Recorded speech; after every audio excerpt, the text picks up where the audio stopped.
Okay, welcome to Late Night with Lovecraft eZine, our Saturday night show. We do this every Saturday night at midnight Eastern, and as Katie will attest, 9 o'clock Pacific, because it's only Yeah. 9 o'clock there.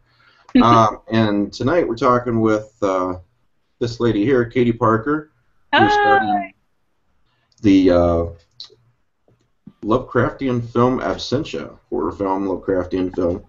Most people call it a horror film, but I call it a Lovecraftian film. So, like I said, we're pretty informal. I guess we could start off talking about. Oh, I'm sorry. I'm going to give away a copy of Absentia to a random live person watching. So if you're watching this later and you're watching the recorded version, sorry, but if you're watching it right now, you got a chance to get a copy of the movie. So, and Cool. I'll give you a digital copy or a DVD, whatever you want. So, Nice. Okay. so anyway. Can I just ask, do you have a web page or something? I've linked to your IMDb entry. Oh, thank you. I don't have a website. I'm on Twitter. I'm on Twitter at Beanie Parker and the number 8. BEANIE Parker number 8. Yeah, thanks, Matt. Thank you. What? Oh, well, thanks for being here. First of all, I appreciate it. Thank you for having me. Yeah.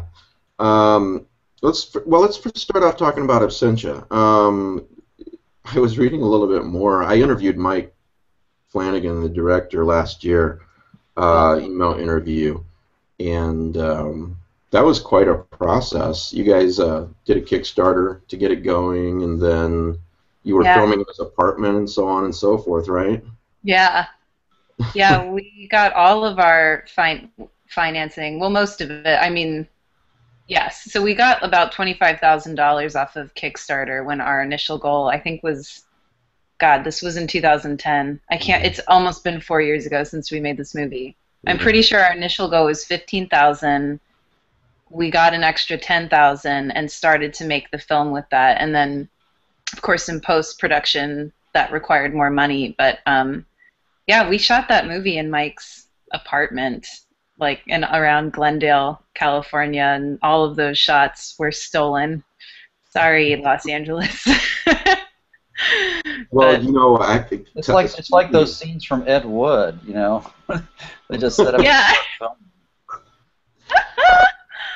Yeah. Well, speaking of stolen shots, you know, he told me it all before he even had a script. It all started with he lived near that tunnel and thought, man, this would be great in a horror movie, and it kind of went from there, you know.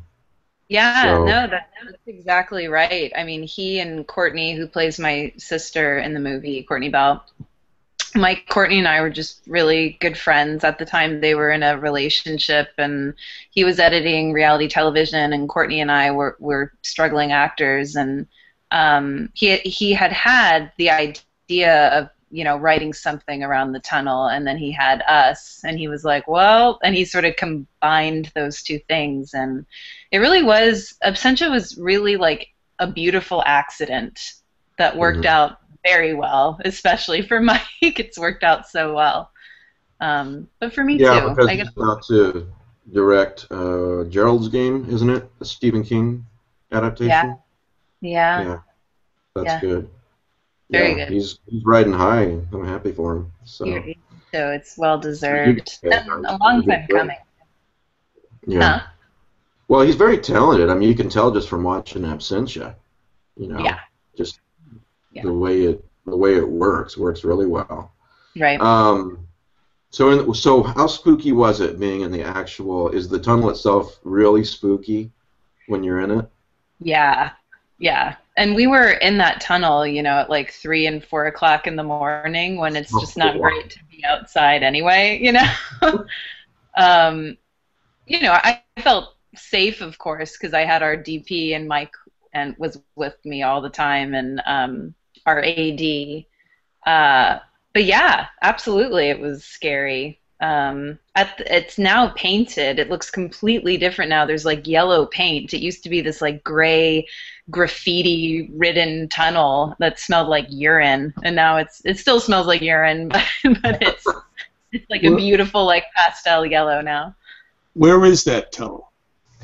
It's in Glendale, California. Yeah. But it's under the 134? Yeah. Yeah. So does that mean that you would not, by yourself, walk through that tunnel at 1 in the morning? No, absolutely not. No. It's scary. Yeah. I'm pretty sure there's some, like, mob stuff that goes on around there anyway, so stay away from the tunnel. Yeah. Is that a good neighborhood, bad neighborhood, medium? It's a family neighborhood. You know, there are lots of kids and families. It's Glendale has a lot of it's a huge Armenian community, which is wonderful because Armenian people like are very family oriented. I can't speak tonight. But that saying, I think there's some like mob action that happens sometimes. Yeah. I don't know for sure. But yeah, I would say it's safe. It's also Los Angeles, though, so like it's a big city. Not always safe. Yeah. I've got a couple of comments already from people that are watching live. One guy says, "I love Absentia and I love Katie's line. I smell like an armpit's asphalt." Yeah. I forgot all about that. Mike wrote that in for me because I'm disgusting and I say like the foulest, I won't swear in your show, but I say really foul things, and he was like, this is just something you would say, so I'm going to put that in, and I was like, okay. God damn it, you can swear on the show, that's fine. Yeah, well I say the foulest shit. You do, huh? Yeah. Here's another question. I got some questions for you, more questions too, but I don't want to forget about the audience.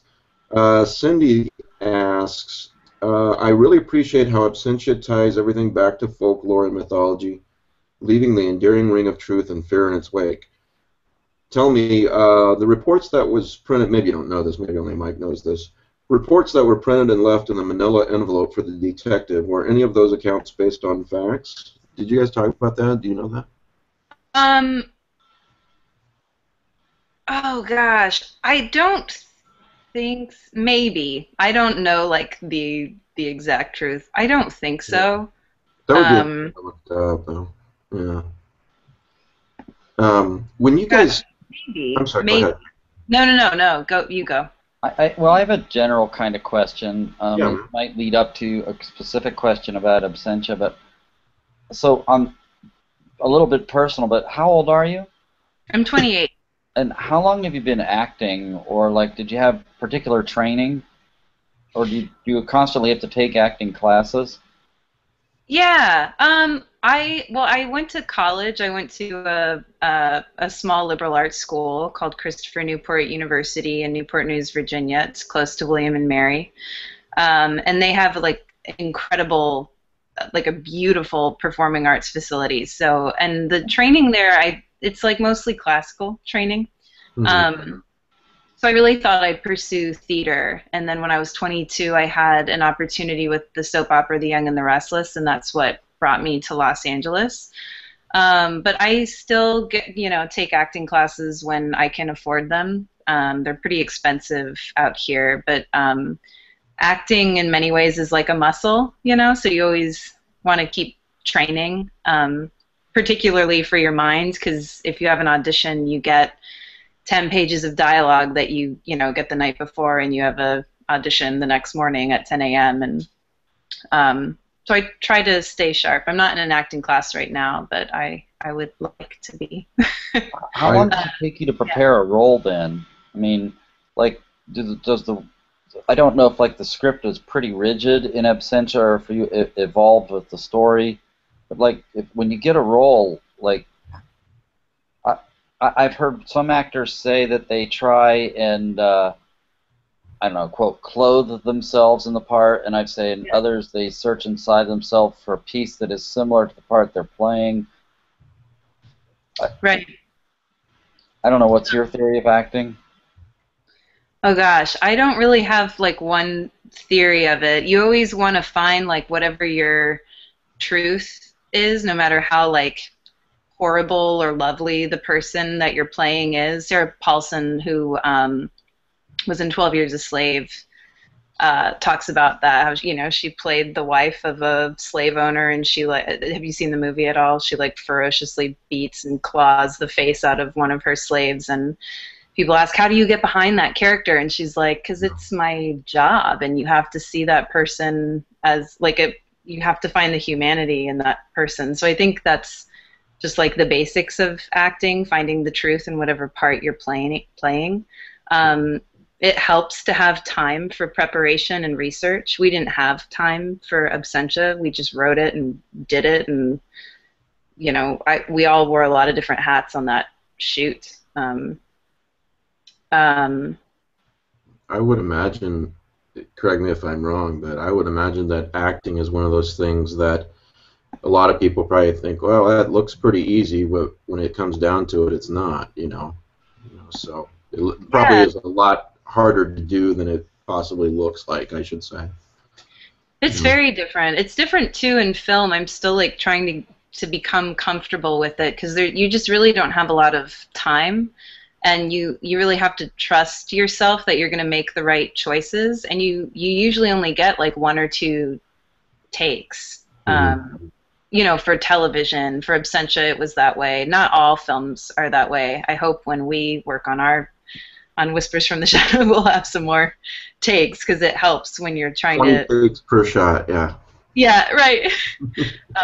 Because you're trying, you start to figure the character out through, I think, just trying different things. But when you don't have that luxury, you just have to make the choice and do it and hope that it works out. But yeah, there's a lot of table work to be done, I think, before you get to the set. But mostly that's just on the actor to do. It's your homework as the actor to do it. Getting back to Absentia for a second. I asked Mike. I said, were you? I heard you were a huge Lovecraft fan. Are you? And he said, well, yeah, I am. So he said it's flattering to hear that Lovecraft fans see it as a Lovecraftian film. Yeah. I'm wondering if you guys, any of the cast or crew or Mike, talked about that at all during the filming or before the filming, or was it basically we're making a horror movie in general type of thing? Was Lovecraft brought up at all? No. And to be honest, horror wasn't brought up either. It was all relationship driven. We just wanted to make all of the relationships real and authentic and honest, and ground them in truth. And we hoped that if we could achieve that, then those horror elements would make the movies scary, if you will. Yeah, that's one of the reasons why the movie works so well, because of that. Yeah, and I think that's no matter what genre of film you're working on, if you're just really engaged in the truth and living honestly in those imaginary circumstances, they're going to come off, it's going to be received well by an audience, because they're going to be able to relate to that. And with film, it's all editing, and Mike is a phenomenal editor. So in terms of some of those really suspenseful moments of the movie, we can act however we're going to act as the actors, but he really molds those scenes in the editing room. Yeah, I've heard, again, I'm not a filmmaker, but I've heard that much of it really does boil down to having a good editor, as far as whether you have it comes out as a good film or not.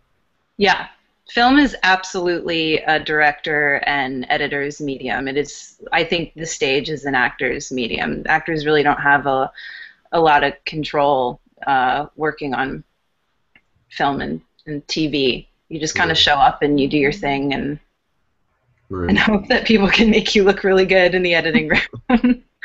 Well, you looked great in Absentia, I'll tell you. Speaking of stage, have you done any stage work? Are you planning on it, or have you thought about it? Anything? Yeah, my first few jobs were at the Virginia Shakespeare Festival, and I was an understudy at the Tidewater Regional Repertory Theater, which is actually no longer there anymore. And I do theater in LA.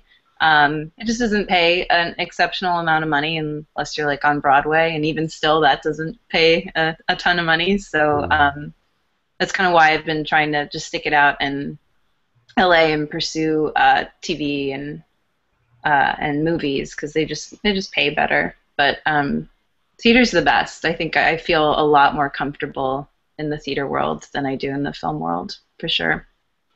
Yeah. It sounds like what you're telling me. Again, correct me if I'm wrong, but it sounds like theater in a lot of ways doesn't pay as well, but it's almost more rewarding than film as an actor. I think so for actors. Yeah, I mean it's great. You get like 6 to 3 weeks of rehearsal, and you get to bond with your cast and crew, and you get to really work on characters as like a team. It feels a bit more separate in the film world. Like everybody's supposed to do their part and then bring it to set. But I mean, the wonderful thing about independent film is that everybody's just sort of in the same boat, and it's just like not a glamorous thing, you know, that you don't get a lot of egos, and it feels like a real, like, just special community of people who want to just make a great piece of work happen. I don't know if it's that way on bigger budgeted movies, because you have studio executives breathing down your throat, you know, so it's independent film. It's I can see that. It's definitely that way with the films that, you know, Marks and I and you want to make. You know, you do it because it's something you think needs to be done. You know, if you get lucky and make some money, that's great too. But that's not why you're really doing it. Right. So, absolutely. Yeah. Sorry, I don't want to hog the forum here. Do you guys have some questions for Katie? Yeah, I have a question. Do you feel you have to adjust your acting style when you go from theater to film? Because theater tends to be more projection than in the film. Yeah. I mean, really, the only difference is you're playing out to hundreds of people rather than having a camera in your face. I think like the actor process is the same. You still think the same thoughts. Certainly your voice is a lot, you have to engage your voice a lot more on stage. But it's not so different, you know. It's just bigger, broader. Yeah. Do you have any other projects lined up in the near future? Yeah. Let me think. I have a film called three films. One is called Sleepwalker, and that's kind of about the Sandman, and it's a short film that's being made. I don't know too much about it yet. I'll know more probably in a couple of weeks, but just with an independent filmmaker who, it's a horror script. And then I have another indie feature called Sleepwalkers, and that's kind of like a 1940s LA noir type murder mystery film that is going to be so fun to shoot. It's kind of like an actor's dream to shoot. Sleepwalker and Sleepwalker is two different projects. Yeah, two different projects. I know. I got the scripts and I was like, "What is this? Okay, whatever." Are they both? Are they independent filmmakers, not studio works, kind of thing? Yeah, independent films. I'm attached to a movie called Scaredares. That would be a studio film. It's one of Mike's movies that he wrote. It's been in development for, like a couple years now. Yeah, actually, I was going to ask you about Scaredares. What's up with that? Because he told me last year that it was coming up soon. Did that get put on pause or put on hold? Yeah. I don't know too much about it in terms of like when it's gonna go or not. I hope that I get to keep my role and be in the project. The story is really interesting. I think it's it's like lawyers are talking type of thing. You know what I mean? That kind of thing. I was especially interested in that one because he mentioned to me that it was in some ways more Lovecraftian than Absentia. Yeah. So. Oh, absolutely. Yeah. Yeah. He didn't want to say how because he said it would give it away, but Yeah. so I look forward to. So I would talk about it. I just don't want to get in trouble.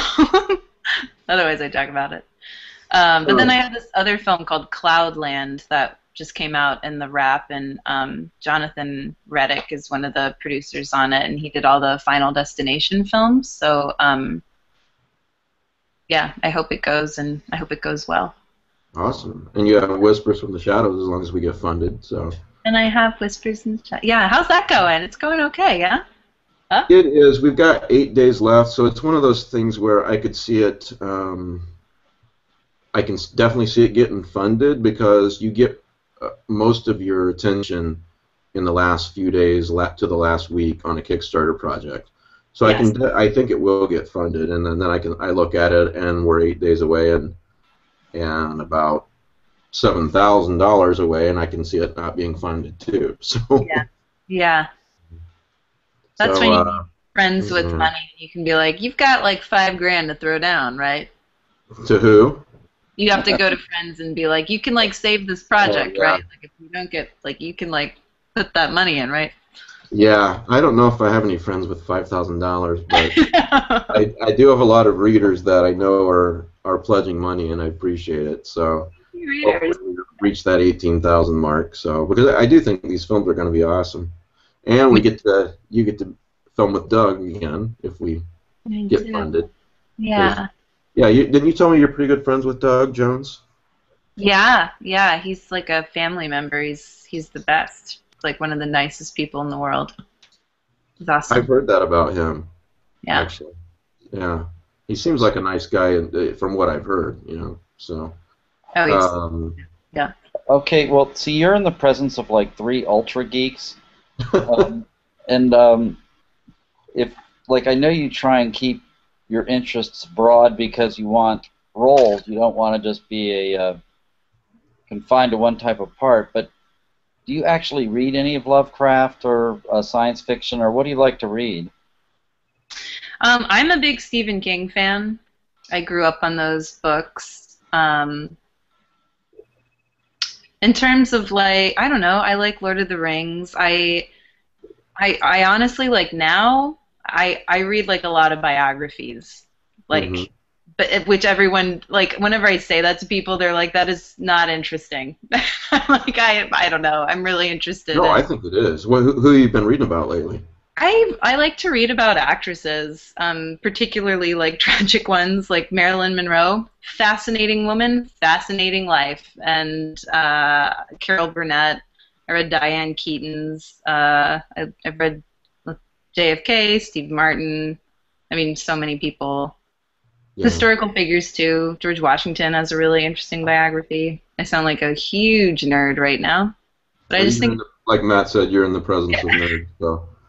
I think it's fascinating. I started to read some of the Game of Thrones books because my boyfriend's really into it. This is way before the show, and I couldn't get into the books because this is going to make me sound really dumb. But there was so much going on in those books that I would have to reread things, and I just got frustrated. And I was like, "Oh, I'll wait for the show to come out." No, it doesn't make you sound dumb at all. In fact, there's things in those books that echo across 5 books later.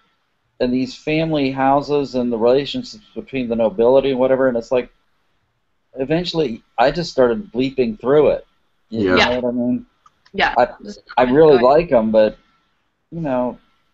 come on. It's like, give me a reader's guide or something. Yeah. You've got to read those when they've all been published, so you can sit down and read them all for a month, and then you can follow who everybody is. Right. Absolutely. You read them as they come out. It's like, oh yeah, who was this guy? I read that book a year ago. I don't remember what his name was. Right. Yeah. I was taking notes, trying to. I was just for example, there's a guy who has a minor part in the very first book. He wins an archery contest. Mm-hmm. And he shows up 3 books later or something as a member of a band of rebels. Yeah. How are you supposed to remember his name? I mean, come on. I only knew that because someone else pointed it out to me, and I thought to myself, how could you possibly remember that? Yeah, you don't. Do you still read Stephen King when he comes out with a new book? Do you still make it a point to read him? Oh no, not recently. You know, this is like such a cop out, but I read so many scripts that I just haven't put the effort into like finding some good reading material. No, I can do that. Yeah. Because scripts are like, you know, you get three, and each one is like 100 pages, so you're reading 300 pages that week. And granted, it's usually quick, you know, but yeah. No, I, I'm the same way with reading so many submissions. Sometimes I have to remind myself to read for fun, you know. yeah. Um, you know, I just want to I want to tell you face to face though. I told you in the first email I sent to you that I thought, you know, there's a lot of independent small films you watch that are kind of good, um, but the acting you cringe a little bit, you know, with the acting. And I thought you did such a phenomenal job uh, Thanks, Mike. in Absentia. I really did. So, Thank you so so much.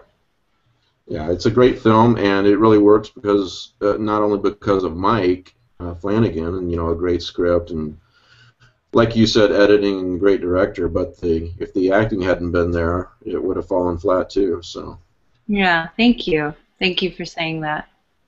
so.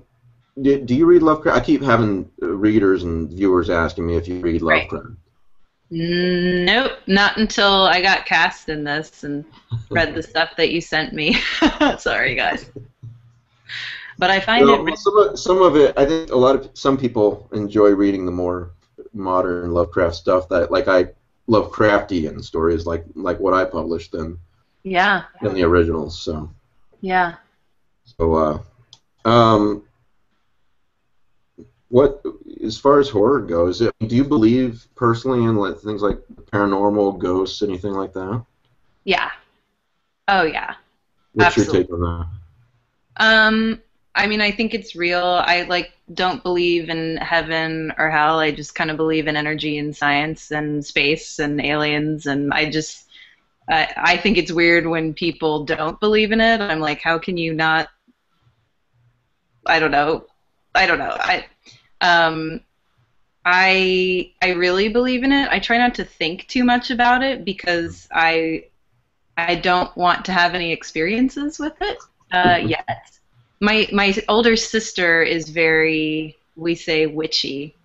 She just has like a weird sense and can, you know, totally talk to different energies. Well, since you say you find it weird when you talk with someone that doesn't believe it, what convinces you of this stuff?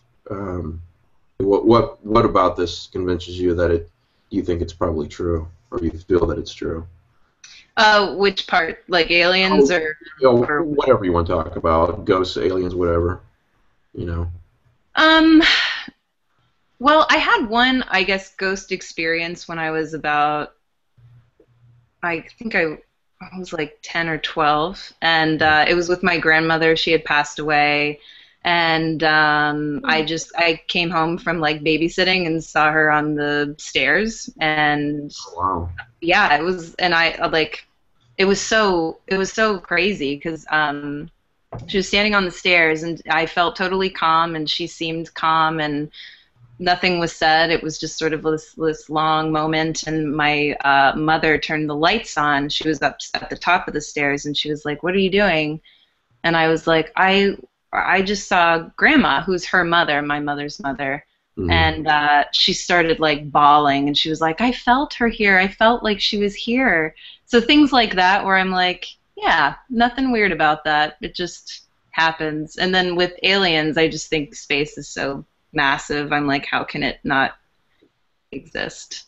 I don't know. I feel the same way. I don't know that I'm convinced that they've visited or anything, but you know, if you study, I'm an astronomy geek, so if you study it at all, and you have a lot of people don't really, you know, you watch Star Trek and you think, oh, they're jumping all around, and they get this sense that space isn't really as big as it really is. Yeah. You know? And it's just so freaking huge that for us to be the only planet with intelligent life, kind of, yeah, I just don't see it. So. Agreed. Have you had any other well, what's the best word? Paranormal type experiences besides seeing your grandma? Yeah, I shot this movie called The Family with Joe Hollow, Mm-hmm. who is a horror filmmaker. And we shot in a haunted penitentiary in West Virginia. And it was closed down, I think, in the 80s because it was just brutal. The inmates were just not taken care of, and people were getting murdered and raped. And I mean, it was awful. And there was this particular part of the penitentiary called the Sugar Shack, and it was this rec room that was used for recess when it was raining outside, and they couldn't let the inmates outside. And there was some history where some of the security guards just let the inmates do whatever they wanted, and really terrible things happened there. And when we were shooting, the people who run this haunted penitentiary, because you can take tours of it, they were like, this is probably the part of the penitentiary that there's the most energy is happening. And we were shooting, it was like 3:30 in the morning, and I felt somebody put their hands on my shoulders. Oh, geez. And it felt like pressure, it felt like pressure. I was like, what the? And I looked behind me, and nobody was behind me. And we were shooting a scene, I was with a bunch of people, and I was like, all right, I'm just delirious and tired. And it happened again, and it felt like somebody was pushing me, and I was like, I need to get out of here immediately. And I told everybody, and everyone was like, yeah, it's something weird is happening down here. That reminds me of a film I saw. I think we've even talked about this before, Rick. A film called Session 9. I don't know if you've seen it. I don't know. It came out like 10 or 12 years ago, and it's set in this. Well, wasn't it an insane asylum, Rick? I haven't seen it. Oh, okay. I must have been talking about. Must have been Pete. Yeah, probably. But it was set. Yeah, it was set in an insane asylum that was shut down, and all kinds of things that happened, like what you're talking about. And I was watching the commentary, and one of the actors said he was up on the roof, and he heard this voice telling him to jump, and all kinds of weird things like that. So. Yeah. So Scary. yeah. What's that? Scary shit. The worst. Yeah. I've only had one. My wife and I had a kind of a paranormal experience about 15 years ago. We were driving. I think we went to some wedding or something. We were driving home really late at night. This dark, middle of the night, 2-lane road. Pretty much doesn't get any scarier than that. Yeah. Unless you're in an LA tunnel, maybe. But. Yeah. But all of a sudden, just really quickly, we saw this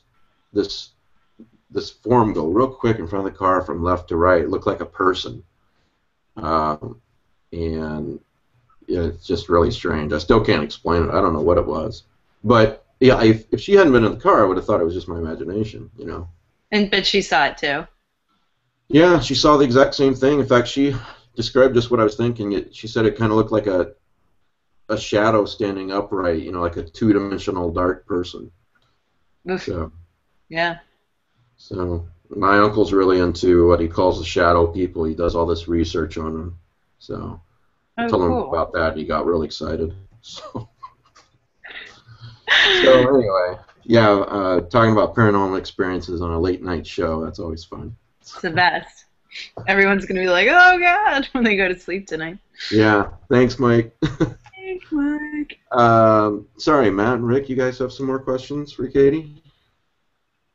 When you were making Absentia, since we never saw the monster, did you have a better idea of what it was supposed to look like? Did the director say, here's a model of it, or a drawing, or whatever? Well, I knew it was supposed to look like a silverfish. Those little centipedes. That's actually, there's one in the movie where I'm brushing my teeth and I flush it down the sink. But that just wasn't scary to me. So for me, I just thought of my own worst nightmare, again, to find my truth. But no, I don't find bugs scary. I find people scary. So I kept thinking about like a boogeyman, if you will, or some fucking awful racist or like rapist or something. Rapist and racist, just the worst. But I couldn't get my imagination around like a scary bug creature. Him not showing much of anything at all was a really good decision. Oh, it's always the best. It's because I get asked to read a lot of horror scripts from Absentia, which I'm very grateful for, but a lot of it I don't find exceptionally scary because they just reveal too much, and I think everybody has their own personal horror, and if you leave it up to the audience and their imagination, that's what leaves them terrified, not because you're showing them something, because you're like, like dangling a scary idea in front of them and they're creating it. Yeah, I totally agree. Another thing we've talked about on this show quite a bit. Yeah. No, I know it's hard to make it in the acting business, but I was wondering, like in the old days, it was like there was theater and there was film, and it was like never the twain shall meet. Kind of like a film star would never go on TV. Yeah. And if you went on TV, you never made it back to film. That if you went to theater, you didn't make it back to film. You made the jump one way or the other. I was wondering now with web-based series and services like Netflix having their own series, do you think there are more opportunities now, or is it still just as hard as ever? That's a really good question. I do think there are more opportunities with the internet, and there are so many great independent filmmakers. The only reason I have a career as an actor is from independent film and the internet, I think there are a ton of opportunities for actors. There's not as much opportunity to make a consistent living at it. When people like Alec Baldwin are doing commercials, there's just no room for young talent to come up and get those roles. But there are certainly opportunities to act. You just don't necessarily make a ton of money like you used to be able to. Yeah. Yeah. I always wondered about that. I don't know anything about that world. Why does a guy like Alec Baldwin do a commercial? I mean, does he have debts that we don't know about, so he needs to make another million, or what? Yeah, it's just. No, I know, man. Yeah. 15-second commercial make $1 million, right? So it's pretty easy math, I suppose. Yeah, well, that's why we see all these like movie stars doing endorsement deals, because they really don't make a ton of money, like as much money as you'd think on films. Like Spielberg and Tom Cruise and Julia Roberts and all those people make, $1 million paychecks when they do a film, but most actors don't. It's like 20 grand, which is still great, but if that's the only job you book that year, you made 20 grand that year, so. And it's the same thing in the writing world and the editing world, which, I get asked for advice by writers a lot, and my number one piece of advice is that you do it because you love doing it, you know? Yeah. Oh, I have a couple thoughts about that. I mean, one thing about the internet age is everything has suddenly gotten more accessible, but nobody wants to pay for content. Mm-hmm. In other words, they want their journalism, well, they want reporting, not necessarily journalism. They don't want to pay a journalist. They want to read the work. They don't want to pay the author. They want the print. They don't want to pay the artist. Mm. Tell me about it. Lovecraft eZine, Right. So. And, you know Patrick Rothfuss? He wrote The Name of the Wind. Really wonderful fantasy novel. And he had nothing for years before this novel just hit it big time. And he lives in a little town called Stevens Point, Wisconsin. Mm-hmm. And he taught part-time at the university up there. And he said, when people ask him, like, what's your advice to a young writer? He says, well, live somewhere cheap. Yeah. He says, you can write, you don't have to write in New York. Now, it's different for acting, I believe. You've got to be where the work is. Yeah. And Yeah. crazy LA. Yeah. Yeah, I heard Detroit is giving away, or not giving away, but they're basically letting writers stay in some housing rent free. So, of course, it's Detroit, but they got Yeah. plenty of housing to give away. So, um, I saw another interview that you gave, an email interview, where you were talking about the roles of religion. The your character is a Christian and your sister was a Buddhist in the film. Mhm. Do you remember what you said about that? Because I thought it was really interesting, and I don't want to speak for you. Um, what interview was that? I Oh don't God, remember. I don't remember either. I'm putting you on the spot, trying to make you remember something. But sorry, I didn't mean to put you on the spot. But you said something really interesting about that you thought might put that wrote those in there because it was showing that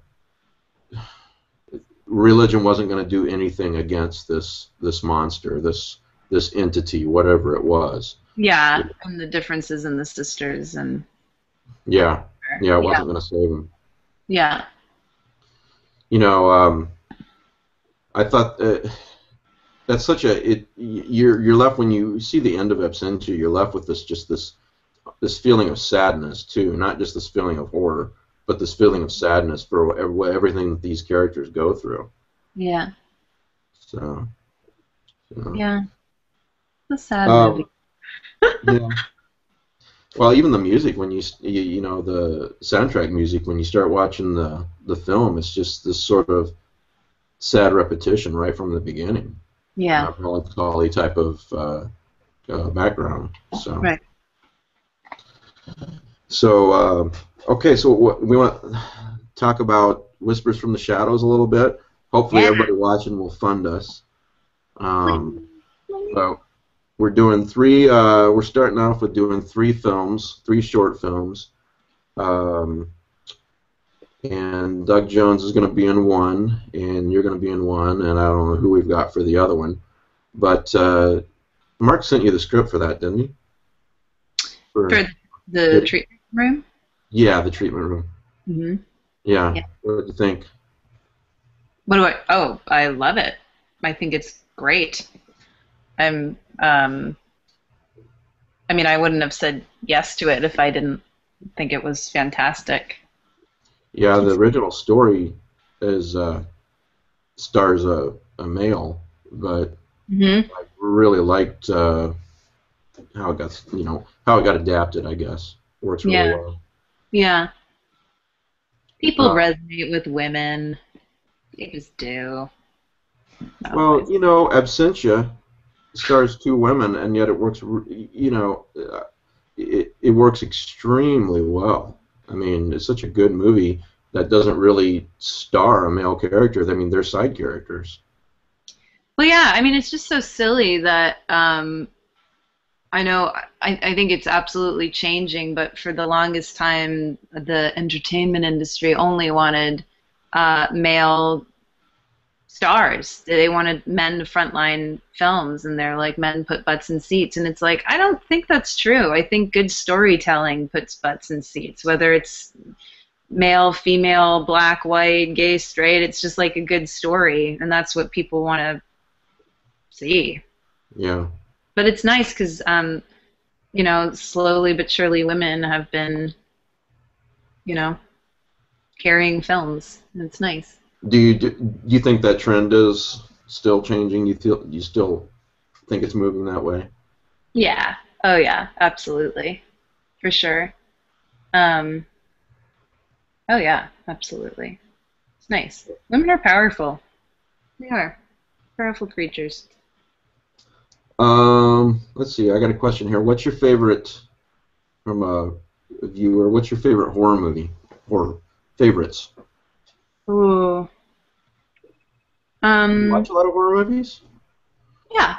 Not. I mean, I I love horror movies. I I don't think of films and genres. I just know like the films that affect me that I like. You know, some are horror movies, some are. Okay, well then let me amend that. What are some of your favorite movies? I love the movie Old Boy. I think it's a beautiful piece of cinema. I think it's fantastic. I love Which that. one? Have you seen both? The original one. I haven't seen the American version. I just don't care to. Yeah. Not that I have anything against the folks who made it. I just like most of the time I just really like the original works. Yeah. What else do I love? I love The Shining. I liked the movie better than I liked the book. I like Poltergeist. I think that's scary. I remember that movie really scared me when I was a child. And The Exorcist. Oh my God. I was like 6 years old watching those films, being like, what? You were watching it when you were 6? Yeah, just a really fucked up childhood. If you saw Poltergeist, you probably never wanted to look in a mirror in the bathroom. Right? Yeah. That was the freak out scene. Terrifying. I don't know that it's like a great movie, but I remember seeing The Fugitive when I was a kid, and I really liked that movie. You mean the Harrison Ford movie? Yeah. Star Wars, all that stuff. Harrison Ford. Yeah, very entertaining movie. Yeah, I'm watching I just started watching. I'm going to finish when we're done here, watching the newest Jack Ryan movie. I love Hunt for Red October. I thought that was great. Yeah. So. Jaws is like one of my favorite films. What is? Sorry? Jaws. Just throwing it out there. Jaws? Yeah. Yeah, interesting thing about Jaws, maybe you know this, but I think it was what I read was that it was a technical issue that they didn't show the shark earlier in the film. Yeah. Yeah. But the thing is, that's one of the things that makes the film work so well. Yeah. It doesn't show the monster, for a long time. A lot of that movie is from the monster's point of view too. They I read they had such a difficult time shooting because, I mean, my God, they had an electronic shark in the ocean. Of course things are gonna go wrong. That's another one. It's seldom will I say this, but that's another one where the movie was far superior to the book. Yeah, absolutely. Agreed. Well, guys, I think that's when that came out, like in 1975. I think my family and I went to the beach like a week later, and I was with one of my sisters. We were standing like ankle deep in the water in North Carolina, and I looked at her and I said, well, good thing no sharks can come up here. And about that time, a 3-foot-long catfish came and swam around behind us and then back out to the water. I said, okay, I'm going to sit on the beach now. Put this one out. Yeah. Yikes. Oh, man. Well, do we have any more questions for Katie, guys? Or have we harassed her for long enough? No, but if this works out, we want to see you at Necronomicon. Oh, yeah. I want to go. Awesome. Yeah. Yeah, that's about 15 months from now, I guess. So. Cool.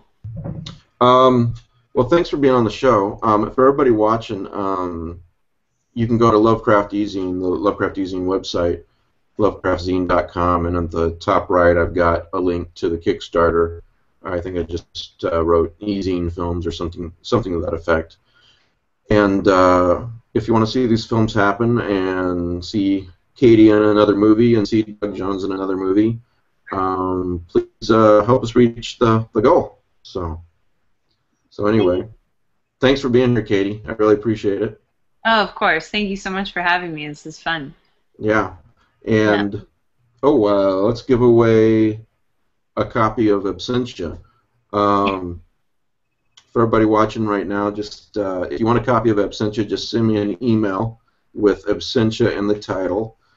And the email address is lovecraftezine, lovecraftezine @gmail.com. And like I said, put Absentia in the title, and I'll use random.org to randomly pick someone. So I'll announce that on the message board in a little bit. So thanks again, Katie. I really appreciate it. Thank you. Thank you. Nice to see your face. You too. Thanks a lot. Talk to you soon, hopefully. Thanks, guys. Bye. Thanks Great guys. having you.